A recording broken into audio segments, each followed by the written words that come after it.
Hello and welcome to ICND1 Lab 8. This lab explains how to configure static routes as well as the requirements for connected routes to show up in a router's routing table. If you're using the Cisco Press exam certification guides, note that the ICND1 book, Chapter 14, introduces both of these concepts. Let's look at the objectives for a moment. By the time you're done with this lab, you should be able to better explain the concept of a connected route. In particular, you should be able to list the requirements that a router has before it will decide to add a connected route to its routing table. You should also know a lot more about the IP route command, which a router uses to configure static routes. In particular, you'll be able to better configure it using both the next hop IP address option as well as the outgoing interface option. It's just two different styles of configuring a static route. Now along the way, the video will describe the parts of an individual route, in particular the output that you see in the show IP route command. Now let's take a look at the scenario for this lab. There'll be three main steps. At the first step, the router has no dynamic routing protocol and no static routes, so it only has connected routes. Then at step 2, we're going to add a static route so that packets can be routed left to right through a sample network. And then at step 3, we'll see how to configure static routes so that packets can be routed right to left through the network. Now if we take a look at the topology for a moment, it's pretty simple. It's only two routers with three subnets. Each of the subnets uses a /24 mask just to keep the subnetting math easy. So we end up with three subnets. The LAN subnet on the left, which is subnet 11 if you will. The serial link subnet in the middle, which is subnet 112, focusing there on the third octet again. And then on the far right LAN, we've got subnet number 12 on the right. So let's begin by examining connected routes. For any router to add a connected route to its routing table, the router must have an interface with an IP address configured, and that interface must be in an up and up state. Each router interface has a state that's described by two words. If both of those words are up, it means that that interface can send and receive packets. So once the interface has an IP address and it's up and working, then the router adds a route for that connected subnet. For instance, here on router 1, notice it's got a subnet on the left on its LAN, subnet 172.22.11.0, or subnet 11 for short. So as soon as that interface is up, after being configured with the IP address shown there, R1 adds a connected route for subnet 11 and lists that off its FA00 interface, as you see there in the routing table. Then once R1's serial interface comes up, after having been configured with an IP address as well, R1 will add a connected route for the 112 subnet, as you see there in the second entry in R1's routing table. Similarly, R2 will add two connected routes as well. When R2's serial interface comes up, after it's been configured with its IP address, R2 will end up with a route to subnet 112, the first entry in its routing table that you see there. And then once R2's LAN interface comes up, R2 will add a connected route for that subnet, namely subnet 12, and show that it's listed off of interface FA00. Next, let's take a look at the connected routes on the routers. By looking at the output of the show running config command and scrolling down to the interface area, you'll see four interfaces, two LAN interfaces and two serial interfaces. Notice here that FA00 does indeed have an IP address configured, so there may be a connected route added on router 1 for that interface. FA01 though does not have an IP address configured, so there'll be no connected route associated with this interface. Then on the two serial interfaces, note here that both of the serial interfaces do indeed have an IP address configured. However, down here on serial 011, it has the IP address, but there's also a shutdown command configured on it, meaning that of course the interface won't be up. So we see three of the four interfaces have IP addresses, but only two of them are going to end up in an up and up state, as noted here in the output of the show IP interface brief command. Notice all four interfaces, the two fast Ethernet interfaces and the two serial interfaces, they're all listed. But if you look at the two right-hand columns, notice that the status and protocol are up and up on only two of the interfaces. In other words, only two of the interfaces have an interface status of up and up, namely FA00 and serial 010. So only two interfaces meet the requirements for adding a connected route. Now if we take a look at the IP routing table, because only two interfaces were both up and up, as well as having an IP address configured, there's only two connected routes here on router 1. Notice here in the legend at the top of the show IP route command output, there's a letter C meaning connected, And if you look at each of the two routes at the bottom of the output, you'll notice a C in the left-hand column, indeed meaning they are connected routes. Notice the actual subnets themselves are subnet 11 as the first route and subnet 112 as the second route. Just to be complete, let's switch over to router 2. Here on router 2, the output of the show IP interface brief command shows there are 4 interfaces, but notice that 2 of them are administratively down. 2 of the interfaces, namely FA00 and serial 010, are in an up and up state and have IP addresses configured. So we'll have 2 interfaces that meet the requirements for having their connected subnets added as connected routes to the routing table. If you look at the output then on router 2 of the show IP route command, you'll see those 2 connected routes show up. Notice the C in the left-hand column meaning connected routes. And in this case, we've got subnet 12 and subnet 112 in the routing table. Now notice there are 3 subnets in the picture of this network, but each of the routers only knows about 2 of those, the connected routes. R1 does not know about R2's LAN subnet, and R2 does not know about R1's LAN subnet.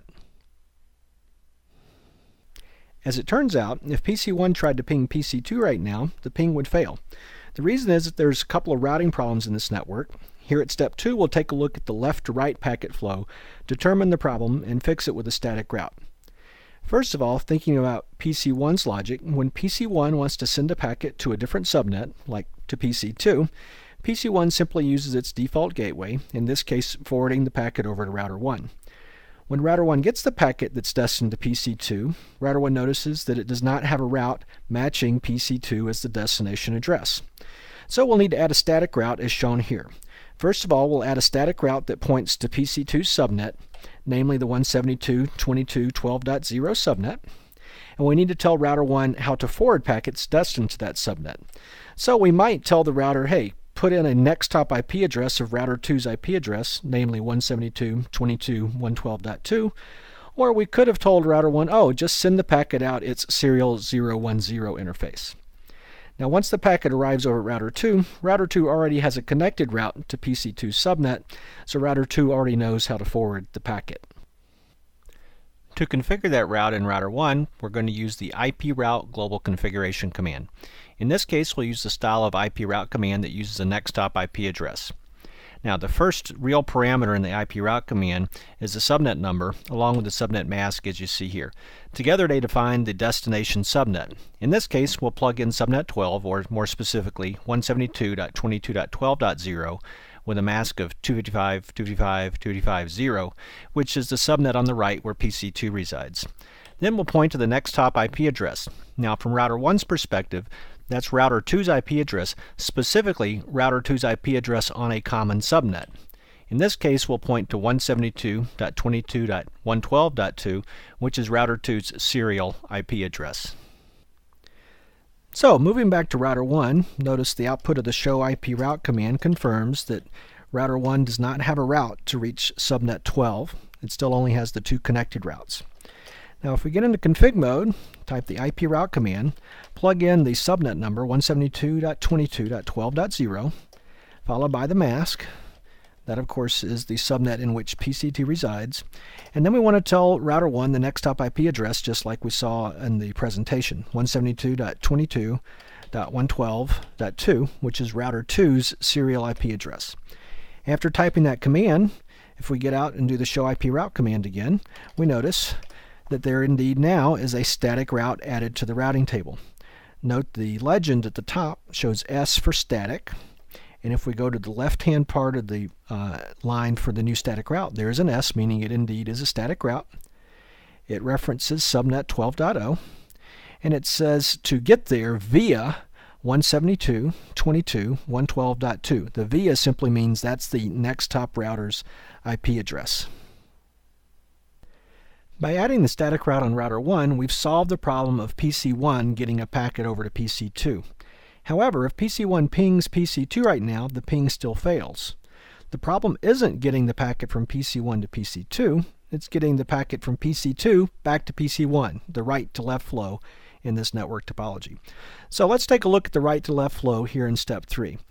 PC2, to send a packet back to PC1, is going to use its default gateway, namely 172.22.12.2, to forward the packet to router 2. Now router 2 is going to need a route that says, oh, to forward packets to PC1, let me send those packets to router 1 next. Now that route is the one that's now the third entry in R2's routing table that says to get to subnet 11, send the packet out my serial 010 interface to router 1 next. That'll be the route we add with the IP route command on router 2. When the packet gets over to router 1 needs a route to say to forward the packet onto PC1. That route already exists. That route is the connected route off router 1 for subnet 11. Now, if we take a look at the IP route command that we'll need on router 2, we'll use a different style IP route command just to show you the different command. The first part of the IP route command works the same as the one we saw at step 2. It lists the subnet number and subnet mask, which identifies the destination, if you will. Now, instead of listing a next hop router IP address, this command lists an outgoing interface. For instance, in this case, we're going to tell router 2 to send packets to subnet 11, send them out your serial link, namely serial 010. So now let's take a look at router 2 for a moment. First of all, the show IP route command confirms that router 2 only knows about 2 connected subnets right now. So let's get into config mode and we'll add the IP route command. Notice the command starts with IP route. It lists 172.22.11.0 with a 255.255.255.0 mask, which describes the left-hand LAN subnet, the subnet where PC1 resides. Now in this case, notice the command lists serial 010 as the outgoing interface. This is R2's interface serial 010, telling R2 to send packets out that interface in order to reach subnet 11. Now getting out of configuration mode and doing the show IP route command again, we see there is indeed a new route in the routing table. Notice there's an S in the left-hand column, signifying that this route is indeed a static route. Notice it does list subnet 11 there as that static route. Now the output does differ slightly from what we saw on router 1 just a moment ago.